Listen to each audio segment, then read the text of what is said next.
Direction le Lavomatique.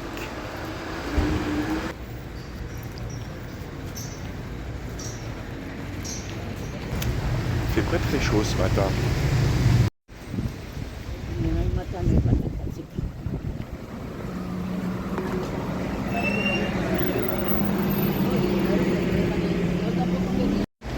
Mission Poste.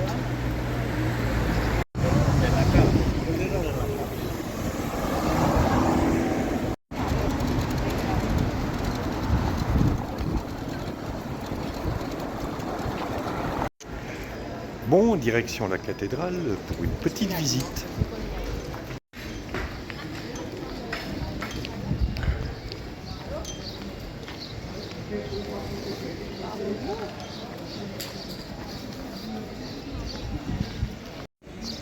Et aujourd'hui, il fait pas très chaud et il y a vachement de vent.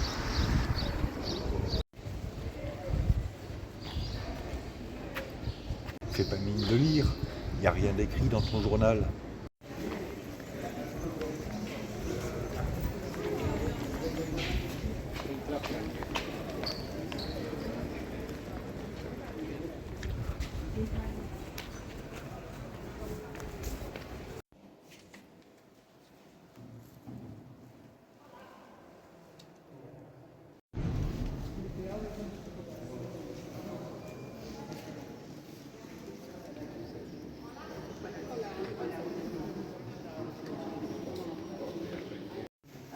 Je vais peut-être décorer ma voiture comme ça. Bon, enfin, je suis toujours estomaqué par l'architecture de cette cathédrale.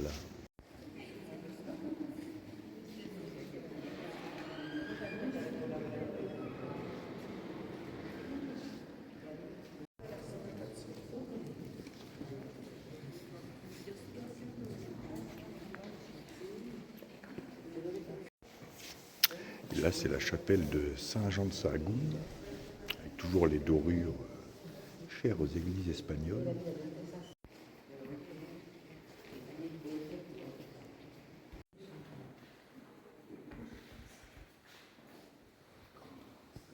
Sahagún, d'ailleurs, où nous passerons dans quelques jours.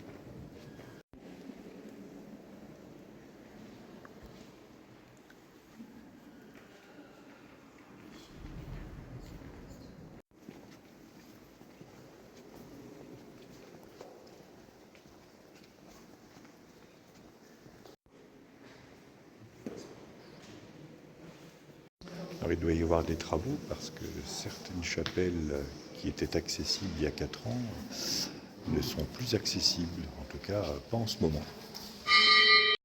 Et effectivement, il y a des travaux.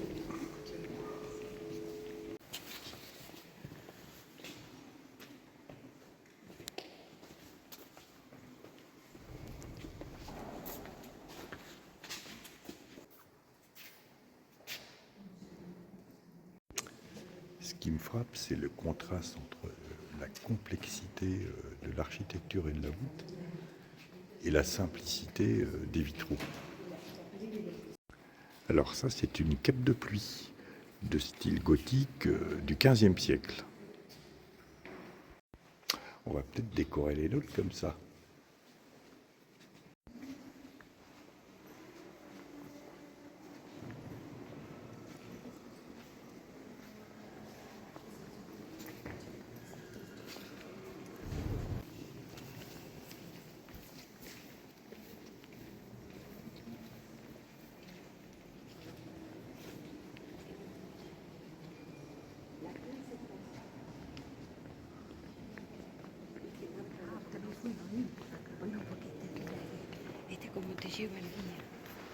Quand on pense que cette coupole, ces murs, ces piliers ont plus de 500 ans, ça nous en dit long sur la maîtrise architecturale et la maîtrise de construction des gens de l'époque.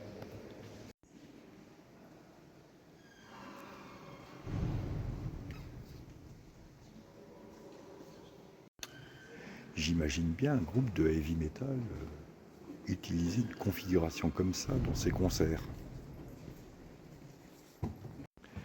Et en plus, pour certains d'entre eux, ils pourraient même utiliser l'iconographie parce que A priori, là, il y en a un qui s'est fait couper la tête. C'est quand même relativement sanglant.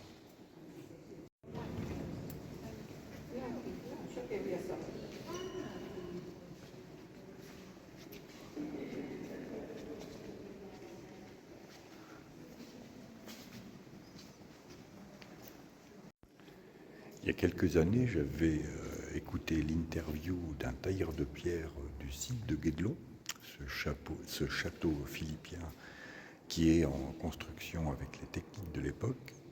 Et l'un des tailleurs de pierre disait si on faisait une cathédrale comme on a fait Guédelon, eh ben, j'aimerais bien y participer.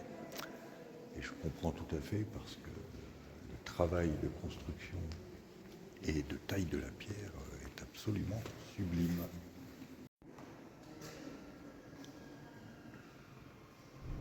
C'est presque de la dentelle sur pierre.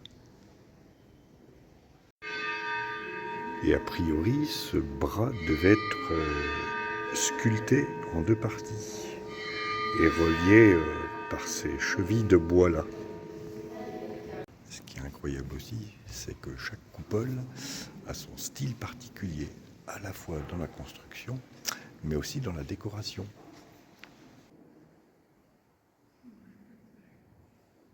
Ça, c'est la chapelle de la Nativité. Ça, c'est la chapelle de l'Annonciation.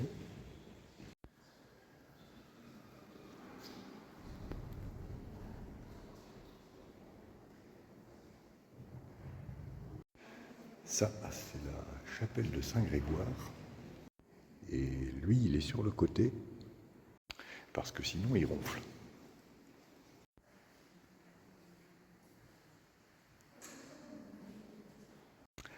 Là, c'est la chapelle des Condestables, qui est plus grande que les autres.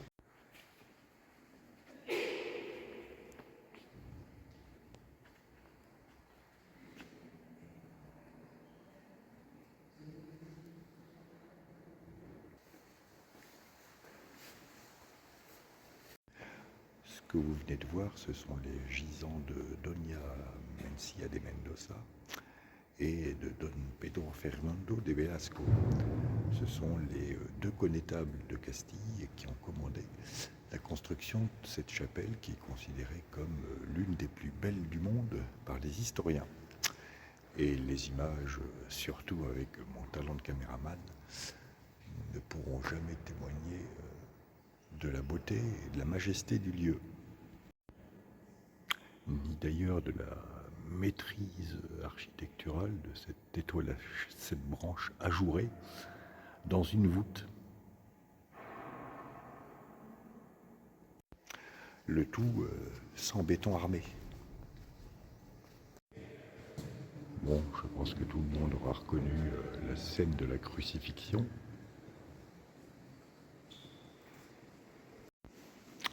Et là, c'est Jésus qui porte sa croix jusqu'au lieu de sa crucifixion. Et donc, je viens de m'apercevoir que le sens de la visite est contraire au sens logique de la crucifixion de Jésus, où Jésus est d'abord jugé, puis il porte sa croix, et où il est crucifié. Bon, alors là, c'est une autre chapelle, mais dans laquelle on ne peut pas rentrer, puisqu'elle est en restauration. Et là, c'est la sacristie.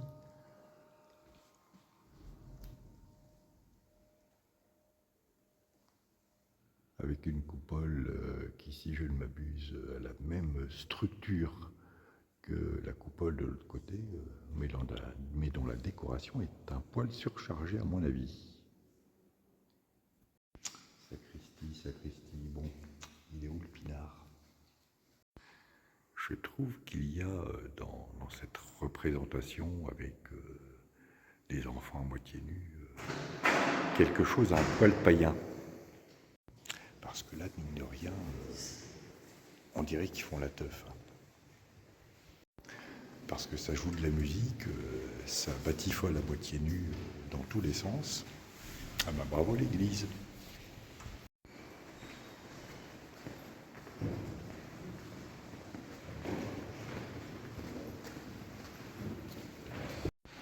Je comprends pourquoi j'ai pas fait le séminaire.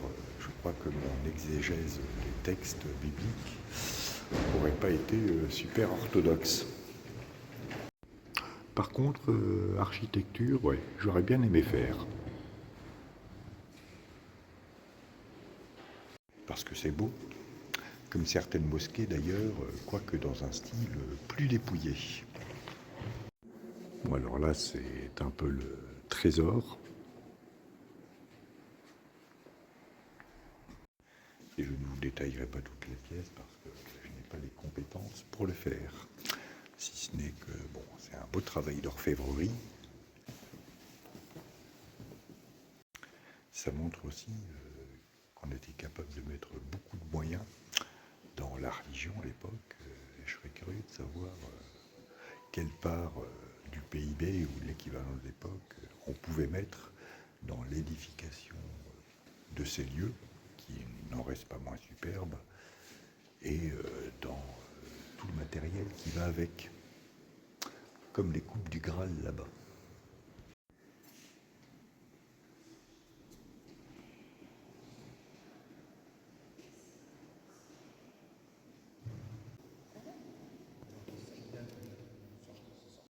Sachant que tous les calices qu'on vient de voir étaient en argent plaqué or, avec des pierres précieuses.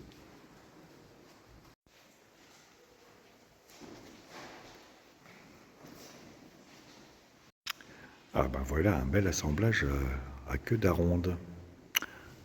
Il y en a une qui est cassée là.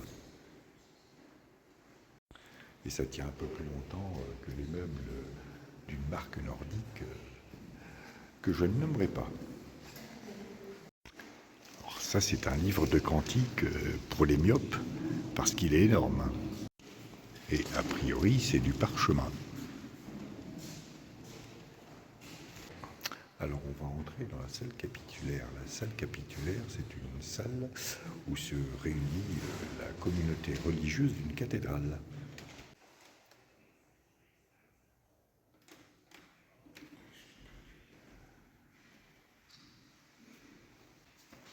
Qu'est-ce qu'il fait là, Gandalf? Beau déhanché d'armure. Ah, et ben on va en profiter pour faire un point de situation. Nous sommes partis de là et on a fait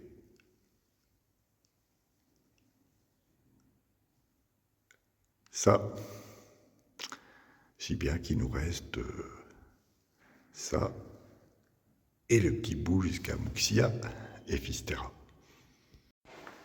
On a fait un petit bout de chemin. Bon, alors là, on voit tout de suite le style moderne. Ça fait limite IA d'ailleurs. Comme il est impossible de vous montrer avec un simple téléphone toute la cathédrale de Burgos dans son ensemble, et ben je vais filmer la maquette.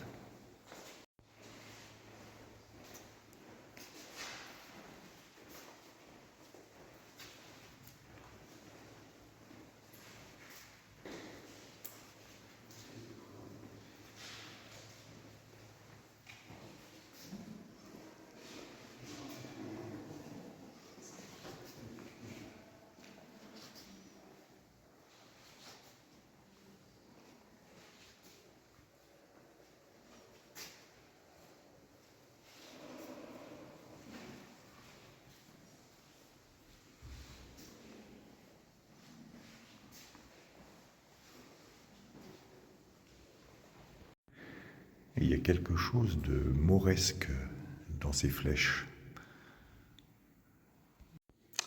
Ça ressemble quand même pas mal à des minarets. Alors nous, on n'est pas monté par l'avant de la cathédrale, par sa porte principale. On est monté par là. Là, c'était l'ancienne cathédrale romane qui a été agrandie par sa partie bleue en 1080. Et la cathédrale actuelle de Burgos, eh bien c'est toute la partie marron. Et en fait, toute la cathédrale de Burgos a été construite au-dessus et autour de cette ancienne cathédrale romane. voilà pour cette petite visite de la cathédrale qui ne rend pas justice à l'édifice de toute façon. Et je vous offre cette petite vue extérieure.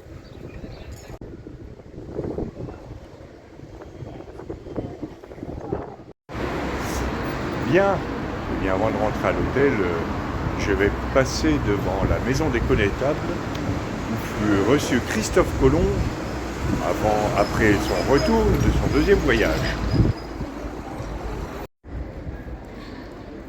Voilà, c'était la maison des connétables de Castille où les rois reçurent Christophe Colomb qui revenait de son second voyage et où il reçut la confirmation de ses privilèges.